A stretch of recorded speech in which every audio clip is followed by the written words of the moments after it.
Hello class 10, myself Rohit, and last time we were discussing chapter 2 from history, historiography, and we have covered many pages of this chapter.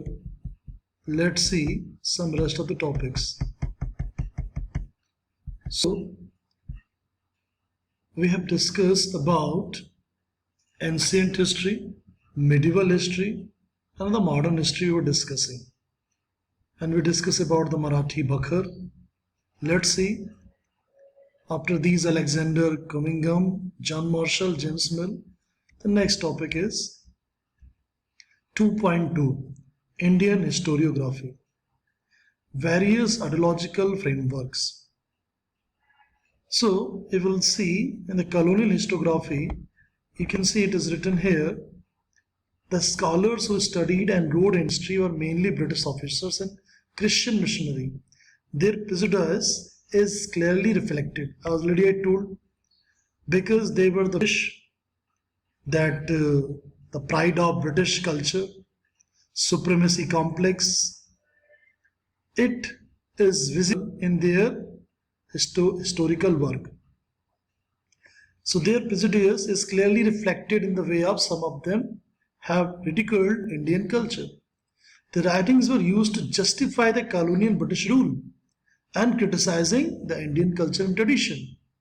So somewhere thinking India is a land of black magic, and then and they were very uncivilized people. The 5 volumes of Cambridge History of India published during 1922 to 1937 CE are just an example of colonial historiography.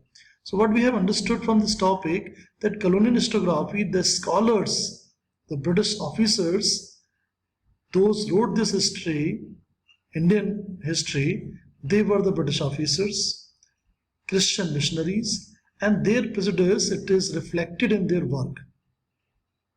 I like the one book, the 5 volumes of Cambridge History of India. It is one of the example of colonial historiography. Next is Orientalist historiography. What is this? Now in this, the many European scholars felt curious about civilization in countries of the East. Some of the scholars felt admiration and respect for them. And these people, they were just opposite from the colonial historiography. Look, listen, the colonial historiography people, they had the prejudice problem, supremacy, stereotype. We are the best. Rest of the rest, they are nothing. Okay, but Oriental historiography, some European, not some, it is written many European scholars, they felt this East having something unique, something we don't know. So they had so much respect for it. And so they were just opposite from the colonial supporters, colonial historiography supporter.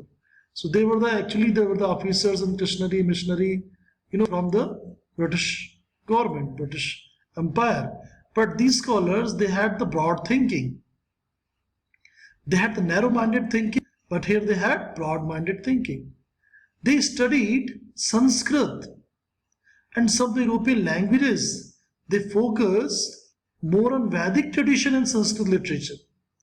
Their studies resulted into formulating the notion of an ancient language that could be mother of all Indo-European languages. So they studied Sanskrit, all the local languages, and translated that ancient text into the European languages.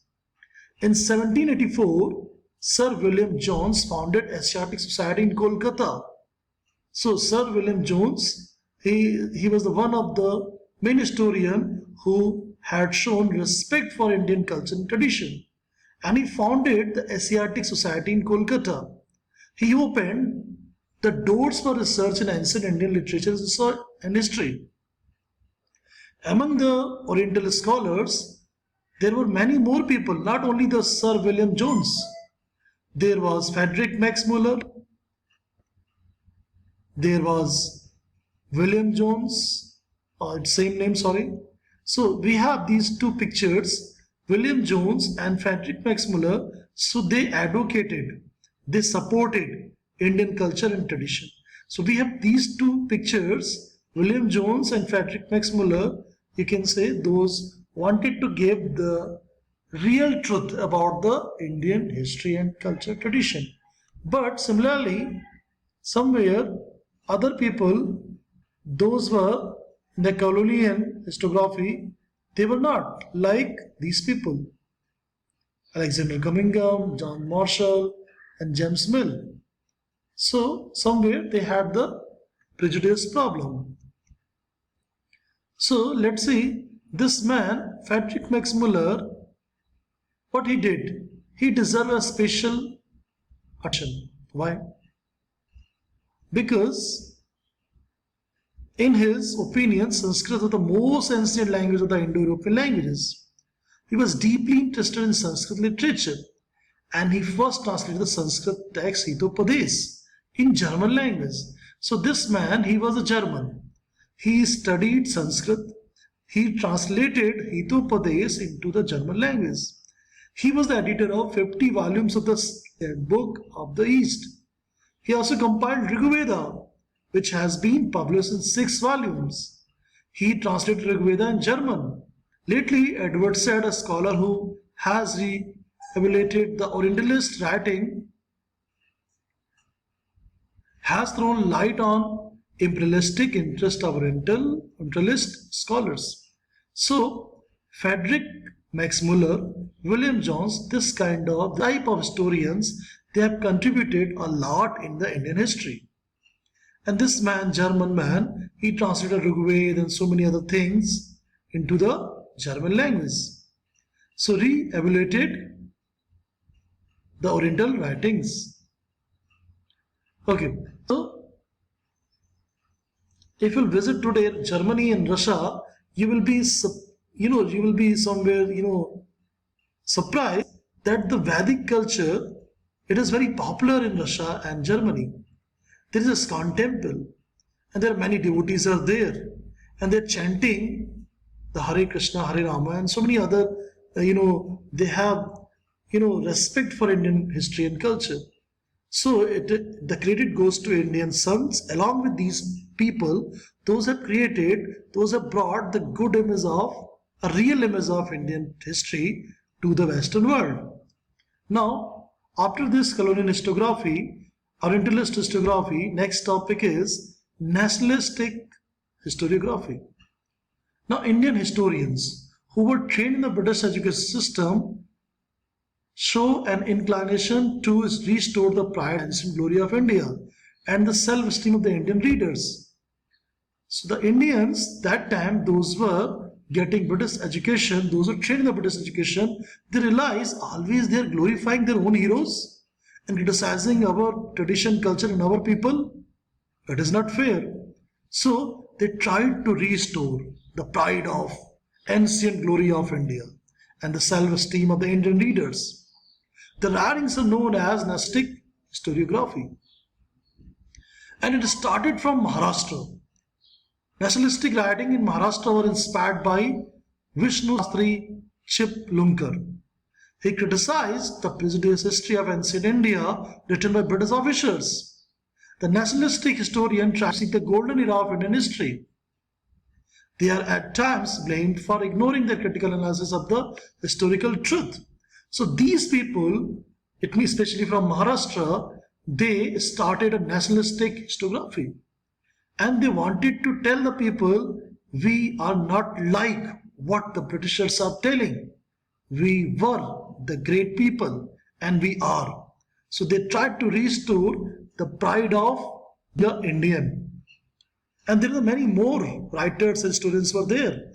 Mahadev Govind Ranade, Ramakrishna Gopal Bhandarkar, Vinayak Damodar Savarkar, Rajendra Lal Mishra, Ramesh Chandra Mazumdar, Kashi Prasad Jaiswal, Radha Kumud Mukherjee, Bhagwan Lal Indraji, Vasudev Vishnu Mishri and Anant Sadashiv Altekar are the names of some renowned scholars among the nationalistic historians.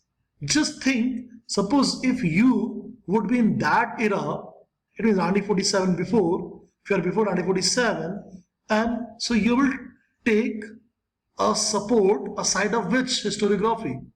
Colonial historiography, It means you have to glorify the British princess and British culture, tradition, and criticizing the Indian culture, tradition, supremacy. British are the great, they are the best, they are the gods. Will you take the side of this?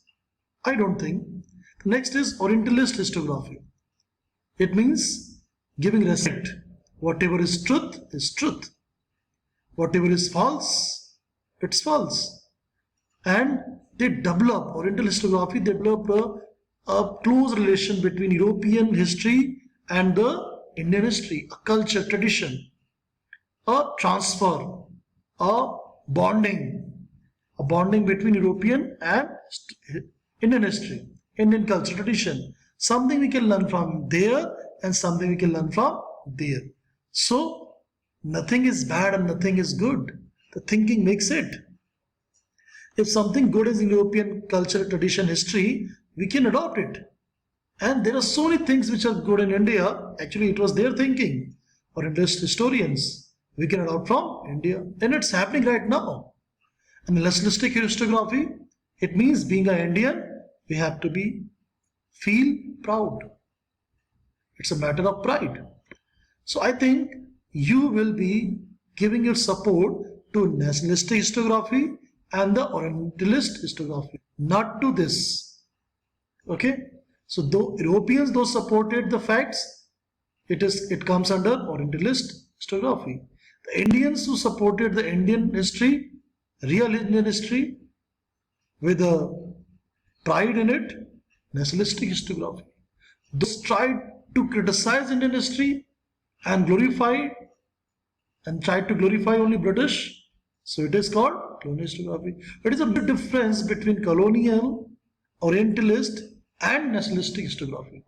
If you have understood these three framework, then it means you have complete command over to understand Orientalist historiography, colonial and nationalistic historiography.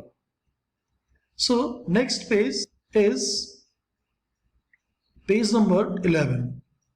And we have some renowned people like V.K. Rajwade and Vinayak Savarkar, but next time we'll discuss about it.